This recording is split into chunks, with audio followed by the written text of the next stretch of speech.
E se Rika Orimoto caísse nas mãos de Suguru Geto no arco de Jujutsu Kaisen Zero? Como ele faria isso e quais seriam as consequências do feiticeiro ter em posse a maldição mais forte do verso de Jujutsu? Suguru Geto é o feiticeiro de grau especial que abandonou a escola Jujutsu após os acontecimentos do arco do Inventário Oculto, onde vimos que a morte de Riko Amanai e todo o modelo Jujutsu corromperam sua forma de pensar. Geto enxerga os humanos como primatas, incapazes de manifestar Jujutsu e simplesmente devem se colocar como raça inferior, enquanto os feiticeiros Jujutsu, o grupo que ele considera evoluído, são realmente a espécie topo da cadeia alimentar. Para um mundo sem maldições, a ideologia e caminho escolhido pelo melhor amigo do Gojo é acabar com a geração deles, dizimar todos os humanos. No desfile noturno dos 100 demônios, ataque planejado por mais de uma década por Geto às cidades de Kyoto e Shinjuku, ocorre o inevitável confronto entre ele e Okotsu Yuta, no coração da escola Jujutsu de Tóquio. Enquanto isso,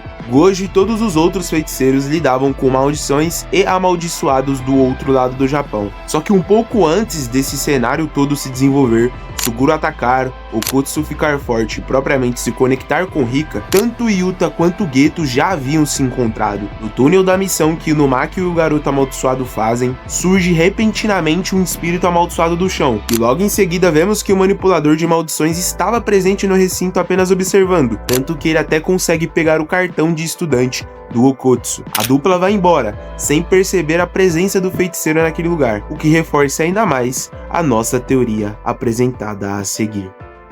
Suguru Geto deixaria a ética de lado.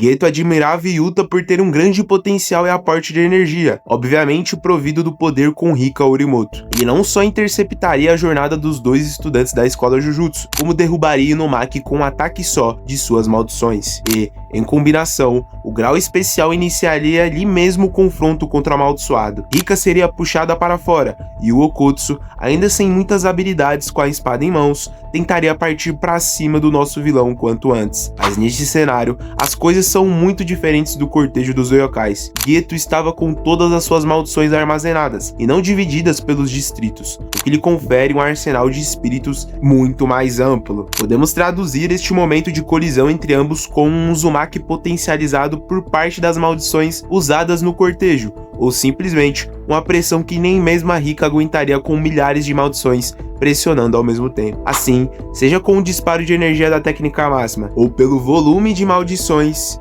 Yuta cairia, e até que com certa facilidade, Suguru Geto tomaria posse do espírito vingativo de grau especial Rika Orimoto para dentro de suas mais variadas espécies de maldições. Aquele túnel ficaria completamente reconhecível. Pelo acontecimento, tanto Inumaki quanto o garoto Yuta seriam soterrados e infelizmente perderiam suas vidas antes que o apoio pudesse chegar. Assim que Satoru Gojo soubesse disso, o impacto seria imediato. O professor havia perdido 2 alunos, incluindo um que ele mesmo trouxe para a escola e lhe fez entrar neste mundo de Jujutsu. Honrado, sentia suas mãos preenchidas pelo sangue de ambos e o peso da morte de Yuta. A revolta ia ser ainda maior, pois tudo isso que havia acontecido tinha um causador, o seu antigo melhor amigo e o único que algum dia foi capaz de ser chamado de mais forte ao seu lado. A escola Jujutsu ficaria muito mais em alerta quanto ao Geto, e depois desse ato, sabiam que não haveria mais volta. Mas com a Rika em mãos, quem se importa? Suguru agora havia alcançado um nível além do que ele chegou no canon. A maldição de grau especial é colocada como uma fonte de poder desconhecida, e que nem mesmo Satoru Gojo possuía certeza de efetuar um exorcismo. Afinal,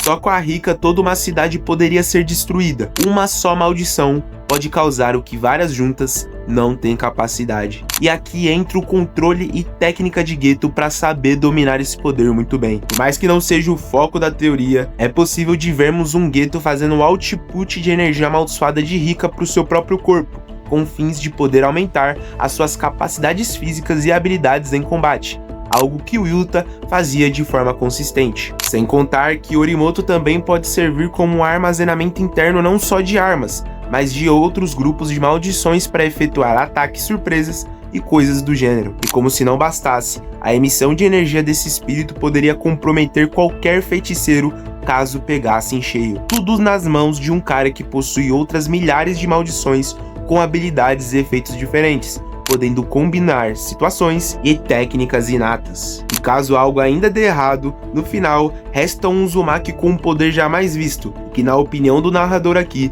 poderia destruir não só uma cidade, como levar 3 ou 4 estados do Japão junto. O poder de Rika é uma verdadeira bomba. Enfim, após esse desfecho, chegaria o momento de Suguru executar o seu plano, o cortejo dos yokais. Sua principal motivação na obra original era realmente atacar a escola Jujutsu e tomar o espírito de Rika para si, mas neste caso, um dos objetivos já havia sido feito. Então, assim como no original, o budista reúne toda sua equipe de feiticeiros no quartel-general e começa a explicar sua parte do plano. Geto entende que Satoru Gojo, agora, passa a ser o único dos problemas, e que o desfile não poderia ser separado entre cidades. Afinal, isso diminuiria o seu poder e amplitude com os espíritos amaldiçoados que deveria espalhar entre elas. A ideologia de Suguru na obra é que mesmo que os xamãs não concordem com a sua visão de mundo, eles devem viver. Ele prioriza essa raça superior, e até por isso tem respeito pelos mais fortes, e não quer matá-los em vão. Só que nessa realidade,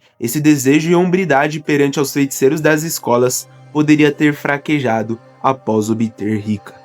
24 de dezembro, 8 horas da noite. Kyoto é totalmente ignorada. Ao total, 2.000 maldições foram despejadas em Shinjuku, entregando a missão para todos os feiticeiros Jujutsu ficarem reunidos em uma cidade só, para que assim exorcizassem um grupo extenso de espíritos amaldiçoados. Satoru não estaria isento disso, e além da manipulação de Geto, os seus aliados também causariam problemas para os xamãs restantes. Miguel alcançaria o honrado o máximo possível com a sua corda negra, enquanto os outros enfrentavam os estudantes. O plano preparado por Geto neste cenário seria simples. Ele admite que, para realizar o seu sonho de acabar com os não-feiticeiros, era necessário ter o poder de Rika. Só que isso não é palpável sem uma manobra na narrativa, como por exemplo, um pacto vinculativo. Com alto poder de energia amaldiçoada, Suguru podia estar planejando alguma façanha para exterminar de uma vez só todos os não-feiticeiros do Japão. Em outras palavras, ou ele jogaria uma bomba em forma de Uzumaki no país com potencial nacional, ou ele faria algo nas regras do Jujutsu.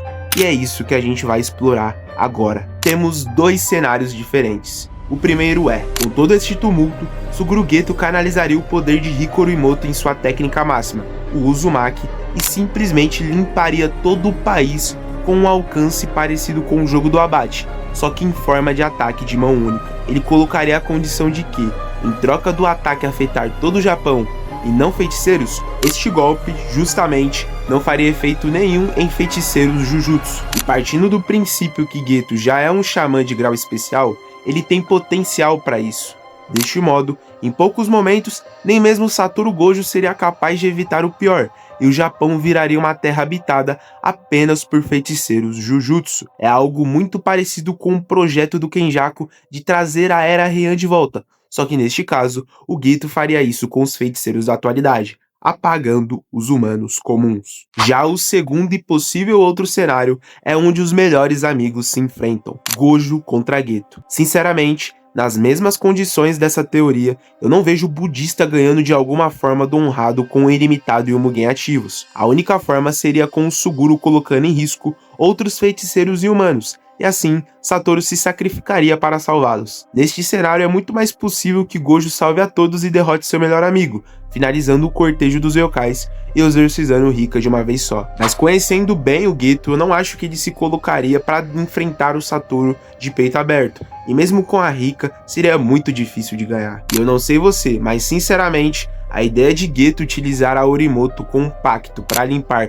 todos os não-feiticeiros do Japão me parece ser muito mais convincente. Ele disse que poderia realizar seu sonho com isso, e por mais que o alcance destrutivo do espírito vingativo seja apenas de cidade, cara, se colocar todas as outras maldições do manipulador em sacrifício junto das regras de autoimposição de votos, seguindo a mesma linha de alcance do jogo do abate colocada por Kenjaku, eu acho sim que seria possível. Seria um cenário praticamente pós-apocalíptico, onde vencer não importaria mais para nenhum do lado dos mocinhos, já que Suguru Geto havia concluído seu principal ideal de vida, acabar com os primatas.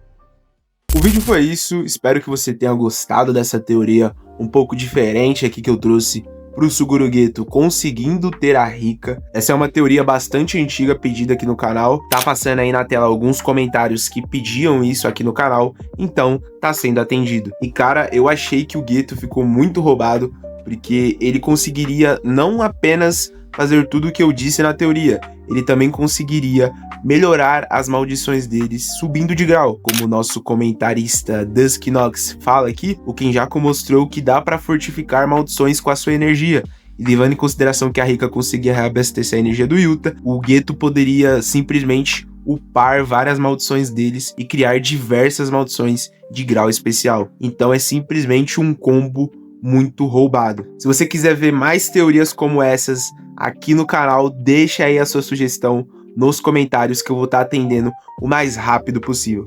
Deixa seu like e se inscreve pra gente estar conseguindo pegar os 5.000 inscritos o quanto antes e tá crescendo cada vez mais aqui dentro da plataforma. Tamo junto, valeu, é nóis!